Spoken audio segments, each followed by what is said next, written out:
Kryeministri Rama, i cili po zhvillon një vizitë zyrtare në Japoni, u mirëprit këtë të premte në një ceremoni të veçantë me gardë nderi nga kryeministria japoneze Sanae Takaichi.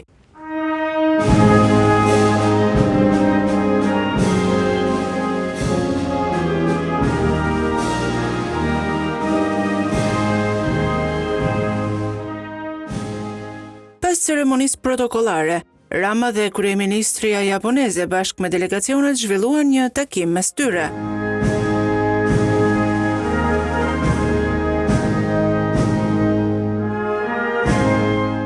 Kryeministria e Japonisë Sanae Takaichi nënvizoi angazhimin për forcimin e marrëdhënieve mes dy vendeve dhe zgjerimin e bashkëpunimit ekonomik, kulturor dhe diplomatik.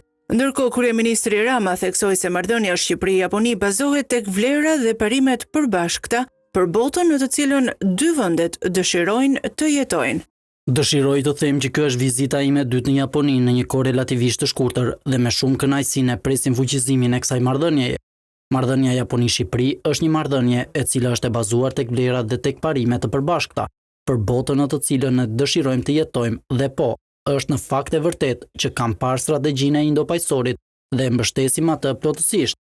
Qëllimi i bashkëpunimit mes dy vendeve ishte kërkesë e të dy kryeministrave. Shqipëria është partneri e rëndësishme me të cilën ndajmë vlera dhe parime të përbashkëta. Ne jemi të kënaqur që negociatat e antarësimit të Shqipërisë në Bashkimin Evropian po përparojnë në mënyrë të qëndrueshme. Japonia në kuadër të nismës së bashkëpunimit me Ballkanin Perëndimor të propozuar nga ish kryeministri do të vijojë të mbështesë fuqimisht antarësimin e Shqipërisë në BE. Këtë muaj në përvjetorin e 10 të shpalljes së këtij vizioni ne prezantuam vizionin e përditësuar për një Indo-Paqësor të lirë dhe të hapur. Ky vizion zhvillon më tej qasjen e mëparshme, duke vendosur autonominë dhe qëndrueshmërinë si dy elemente thelbësore, me synimin që gjithë rajoni të bëhet së bashku më i fortë dhe më i begat, në një kohë kur siguria e Europës, Atlantikut dhe Indo-Paqësorit po bëhet gjithnjë e më ndërlidhur. Dëshirojmë ta thellojmë edhe më tej bashkëpunimin me Shqipërinë.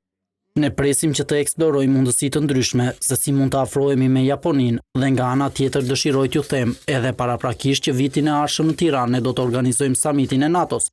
Për këtë arsye kam kënaqësinë e veçantë që t'ju ftoj të merrni pjesë në atë samit dhe në fakt kur të vini do të jetë edhe rasti i parë kur një kryeministër apo kryeministre e Japonisë të vizitojë Shqipërinë në një vizitë shtetërore dhe do të ishte kënaqësi t'ju mikprisnim dhe në një farë mënyre të marrim hak për mikpritjen kaq të ngrohtë që ju na keni ofruar dhe na ka lënë mbresa. Gjatë vizitës në Japoni, kryeministri Rama pritet të zhvillojë edhe një sër takimesh të tjera.